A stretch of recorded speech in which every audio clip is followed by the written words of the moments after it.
दोस्तों, अगर आपकी भी साइकिल में अगर ब्रेक्स में आवाज़ आती है तो उसका एक ही रीज़न हो सकता है कि जो ये डिस्क प्लेट होती है यहाँ पर ऑयल लग जाता है। इसको क्लीन कर ले। अगर क्लीन करने के बाद भी आवाज़ आती है तो आपको इस कैलिबर के जो अंदर जो लेदर आते हैं वो चेंज करने पड़ेंगे। अब हमारे पास तो साइकिल लाए थे तब एक्स्ट्रा में थे पूरा कैलिबर, तो हम पूरे कैलिबर को ही चेंज करेंगे। हमारी साइकिल में इसमें ब्रेक्स में आवाज़ आती है और टाइट ब्रेक भी नहीं लगते हैं। तो अब हम इन कैलिबर को चेंज करेंगे अभी। दोस्तों, पहले अपने को इस 5 नंबर की एलंकी से इन नट्स को खोलना है ताकि हमारा कैलिपर अलग हो सके।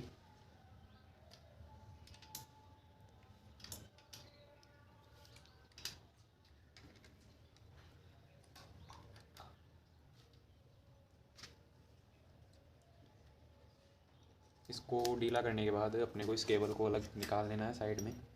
एंड फिर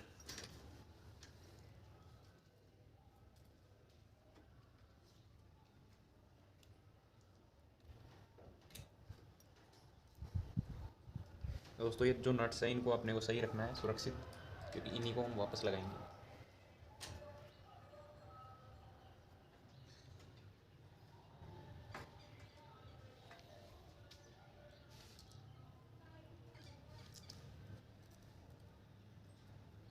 दोस्तों, अपना ये जो कैलिपर है ये अलग हो चुका है। अब सेम यही प्रोडक्ट मेरे पास में दूसरा है तो मैं इसे चेंज करूँगा। पहले को अपने को इस कैलिपर को, जो ये डिस्क है, इस प्लेट को पूरा क्लीन कर लेना है। उसी के बाद अपने को न्यू कैलिपर इसमें लगाना है। दोस्तों, अपने को कपड़े से या डिटर्जेंट वाले वाटर से इसको सही क्लीन कर लेना है ताकि इस पर कोई भी चिकनाहट ना रहे, कोई धूल मिट्टी या कोई भी चिकनाहट ना रहे। दोस्तों, मैं अपने कैलिपर को यहाँ पे लगा रहा हूँ वापस। अपने को सेम उसी तरीके से इसको लगाना है जिस तरीके से हमने इसको हटाया था।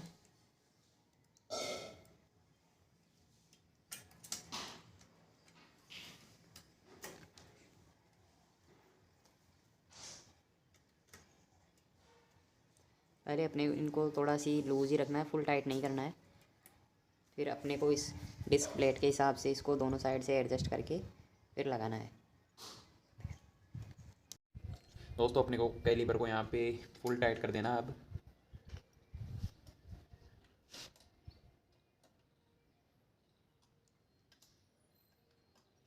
ये अपना कैलिपर यहाँ पे टाइट हो चुका है। फिर अपने को इस ब्रेक वायर को इसमें लगाना है।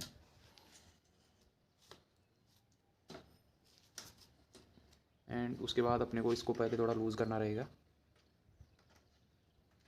फिर इसके अंदर इस केबल को लगाना है।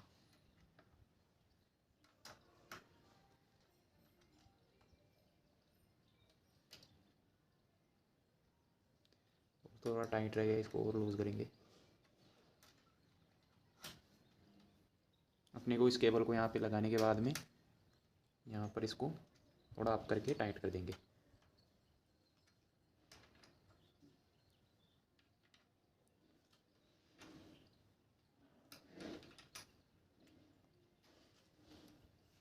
एक बार अपन ब्रेक लगा के देखते हैं।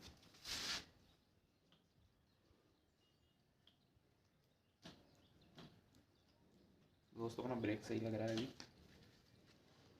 और अपने को यहाँ से जो ये नट दिया जाता है साइड में, इस नट को थोड़ा टाइट करना है।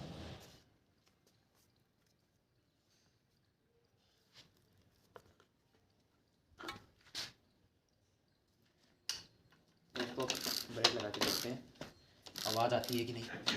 तो दोस्तों, ब्रेक सही लग रहा है और आवाज़ भी नहीं आ रही है अभी।